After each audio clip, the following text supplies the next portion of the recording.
Welcome to Manila, the capital city of the Philippines and home to the inaugural RCGP event. I'm Scotty Ernst presiding here over rounds 1 and 2. It's truly a historic moment in our sport, so let's take a look at the weekend ahead.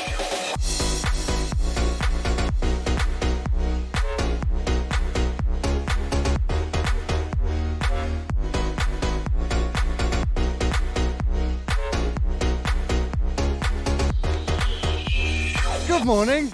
Welcome to an incredibly humid Quezon City. We're here for RCGP round 1 and 2, and well, the adrenaline's pumping, and if the tension wasn't high, the weather's certainly doing something to help us with that. Teams are just arriving, unpacking for what's to be a very exciting day. Now look, it's very brave new world, uncharted territory we're in. I can't think of anyone, I don't think at least, to help us navigate these waters other than Mr. Nick Damon. Hello. Oh, thank you, Matt. Unrecognisably warm of you. Must be the weather. We're about to witness round 1 at the RCGP World Series, the first round of 4, held in 4 countries in 3 continents over the next 6 months. We're here in Manila for rounds 1 and 2, round 1 today on Saturday, round 2 tomorrow, and they are going to rewrite the world of RC with a race format that's going to make you excited and involved. Well, that's the big picture. Let's get acquainted with Event 1. The fantastic Circulo Verde facility traditionally hosts the Philippine Masters, and this year we're thrilled to bring the RCGP paddock to run alongside this RC2 event. But who are the RCGP contenders, you ask?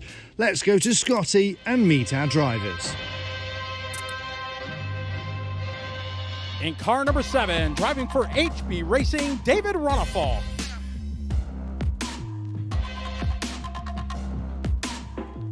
Driving car number 94, Davide Angar for Team Scampi Rosso.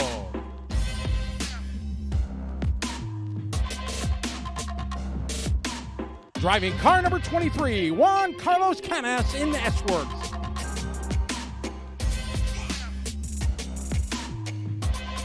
In the HB Racing number 15, Cole Ogden.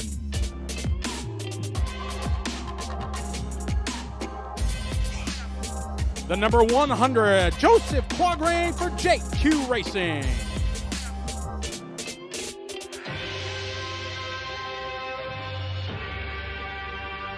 Driving the Beach RC, car number 36, Robert Battier.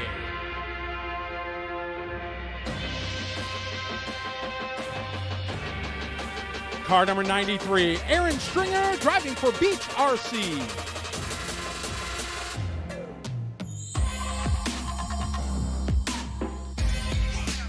In the Infinity, car number 10, Kyle McBride.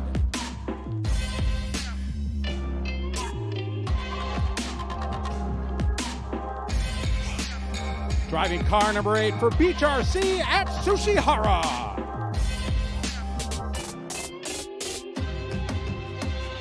It's Mika Vidmar driving for S-Works in car number 14.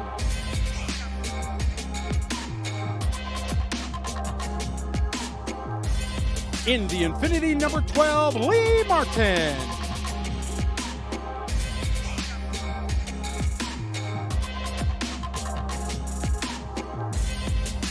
Driving car number 33 for Team Scampi Rosso, Patrick Hoffer.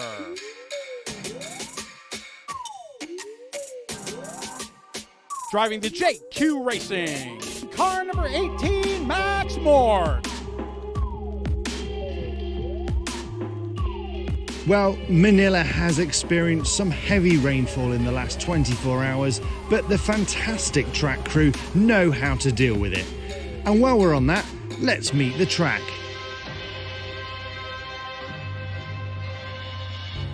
Let's look at the fantastic Circuit Verde track for the first round of the RCGP World Series, and the first thing you notice is it's up and down. It undulates everywhere. Spectacular racing guaranteed. The most 3D track we've seen in 1/8 scale for many, many a year, but incredibly tricky. There's nowhere for the drivers to rest. They go from one double to another double to a triple to a berm to a step down section, and they get a few little seconds and they whiz down the straight forward to the corner for the next lap.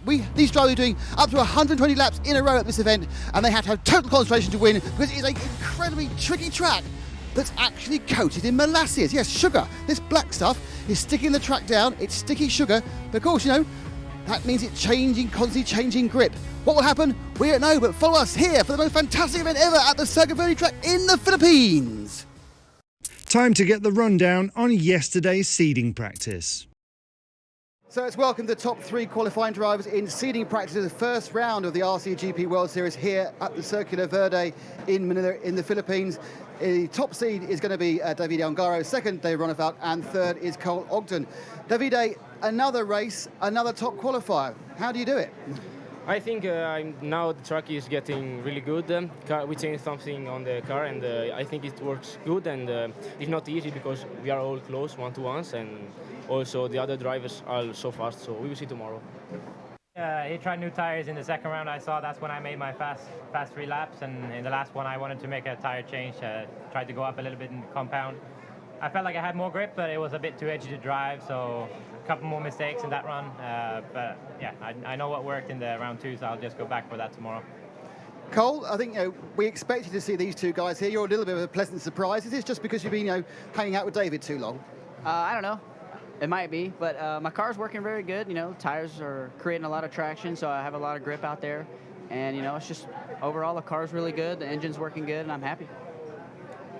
We go with David. David, a great run there. What for you has been the most difficult section of the track getting used to here through the practice rounds? I think the double after the stairs is really difficult for me, but I think the other part of the track is not too difficult.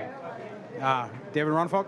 Yeah, I think it's when, for me, I have no problems coming onto this straight, but for me it's when I lose the car for just like half a second or not even maybe coming towards you on the double. That's kind of tricky because you never know how the car is going to, where it's going to come out.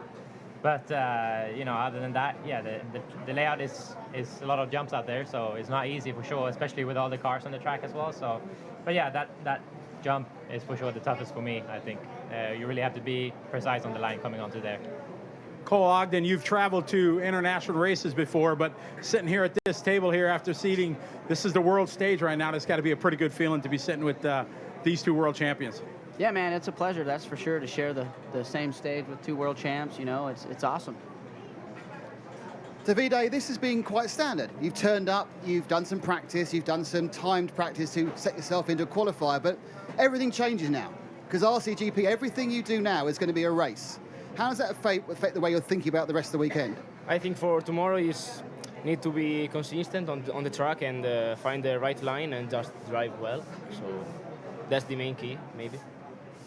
With these qualifying races, David, of course, if you do well in the first one, it's then reverse gridded on the second. I mean, does that play in your mind? Do you think, hang on, perhaps I want to finish 3rd or 4th and get a better start? How are you going to play that? Because it's a unique experience for you. I think you want to go for having the lowest scored point every round out there, but definitely it's going to be tough if you finish up top in one of the rounds and you have to start from the back. It's very hard to pass out there. We've seen that in the practice rounds so far.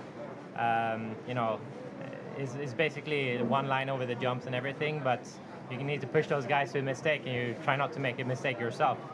I think it's a mistake out there is very costly because a lot of jumps make it very tough for the marshals as well sometimes to be able to get to your car. But to be consistent coming from the back is going to be the key, and wait for the other ones to make a mistake. Cole, normally you'll get perhaps 45 minutes of heads-up racing every month. The rest of the time you're qualifying or practice. Do you feel you're race ready? Do you have that ability to run in a 7.5-minute race and give your best? Yeah, I mean, I'm ready to see what I can do with heads up. I mean, I don't really do it as often, but this is a different format, and I'm looking forward to it. Davide, you mentioned consistency earlier when you spoke, and with this racetrack, as technical and difficult it is, we rarely see the top pros and world champions like this having as many problems and such in a 5-minute race. How do you guys prepare to bring that consistency to race after race after race in the RCGP format? I test a lot in my home track, so drive a lot of minutes, so maybe without making mistakes. And I think here, maybe drive in 10th slower, but consistent, so that's why.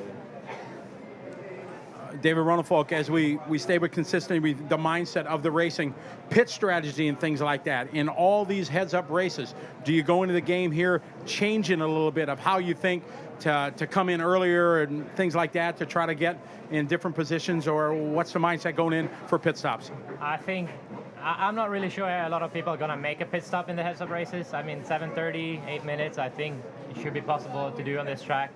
But we'll see tomorrow for that, I think. What is going to be interesting is the two mains we're going to have tomorrow, the 50-minute mains. Going to be kind of in a dash.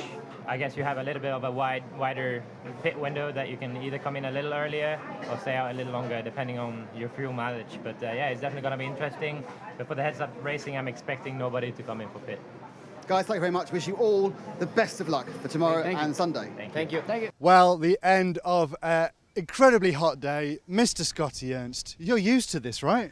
Yeah, I've been here a few times here in the Philippines, but it was a hot day, but it was a great day because everything went on schedule just as we had hoped for the opening round of the RCGP. I mean, it's fair to say that could have been some nerves from anybody on the team because there's so many new things happening here, right? Oh, absolutely. And of course, we were nervous because we wanted everything to go well and things like that. But, behind the scenes, everything happened, it worked, and we had a great first day. Just like Scotty, Nick, you've done hundreds and hundreds of races around the world. You get around a bit, don't you? But this is the first time covering a race like this. Yeah. How's today been? It's been good fun, actually. It was really, really interesting in the seeding practice. We were a bit free because I wasn't tied to the streamer all day, so we've been doing bits and bobs and having a chance to get around the track and look at different camera angles. And I actually spent a long time just staring at all the RCGP teams' bodies so I could actually recognise them without having to work out the numbers and go, what's that? Which I normally have to do is peering. And, Scotty, we know at our age, our eyes have gone, really, so we need all the help we can get. But there's a handful of top drivers that we're focusing on. So we get to know them on day one, and then we can see their progress as it unfolds over the weekend, over 2 rounds of this event. That's what makes it so unique and special and absolutely different is what the hope of the RCGP was. Yeah. And the superstars are always going to shine at the top, but there's a few guys that have surprised us and ran well today. You say superstars, end of seeding practice, there's 2 at the top, isn't there? Not many surprises there? No, I mean, David Engaro and David Ronnefolk ran at the top of the boards, but I think it was a thousandth of a second or a couple thousandths of a second. But USA driver Cole Ogden ran really well. Hot Bodies driver also, David's teammate, but he surprised, I think, a lot of people. He's a good racer, no doubt about it, but on the world stage, he ran pretty strong today. It is great to see Cole coming up. Do you think David's helped him with some information, having been to this track many times before? It's got to be a head start. I mean, he's not coming in blind. He's coming in with both a car, a setup, and they run exactly the same, apart from, of course, that Cole's on the hot race tyres. So it's got to be an absolute help. And obviously, he's been practicing very, very intensely for the last month, so he should have his eye in as well, yeah. But I'll tell you who I was impressed with. Go on. JQ. Constantly at the top yesterday. 5th overall today. I mean, we're all used to his ability to promote himself, but now he can drive. Anyone would think it's his local track. Anything standout moments for you, Scotty? From a different outlook. I think the standout moment was the open eyes that all the top drivers had to the concept of this. They willing to come here and try it, and I think, that's the best part. They're willing to try something new. Sure, the, great qualifying seating and stuff like that, but I'll look at it from that set of glasses. Wow. Forward-looking man. Yeah, you have to be, I think. Yeah, for sure. I think it's important. Yeah. And Nick, you'll just come here for the beer, right? Oh, the beer's very good, yeah. I mean, and I'm very, very pleased that round 2 of this RCGP is at Walter's track in Fairing, where there's fantastic beer on tap. But I think one thing I want to say now, because I like to be predicted to be right. Okay. A man who didn't show today very much, and I don't think will show very much tomorrow, watch out for him in the hour-long final. Robert Bataille, master of the long-distance race. Yes, the master of the long-distance race. That's round 2, but today we're just about to get into the first round, which is 2 30-lap bonanzas, and we're going to have a winner over the 2 races. Who's your prediction, Scotty? Oh, man, predictions, No, I never like doing this, you know what I mean? Then I sound biased and everything like that, but obviously the top guns are going to run strong. Cole with the 3rd seeding is good. You mentioned Robert, struggling a bit in seeding. He'll definitely be there in the long races if he's going to be able to be there in the sprint. That's going to be anybody's game. But there's so many talented drivers in the field that we have here that it's definitely hard to pick one, and I just want to see how it shakes out. Okay, Scotty's not going to pick one. No. Can you pick one? I'll pick 2. He's going to pick 2.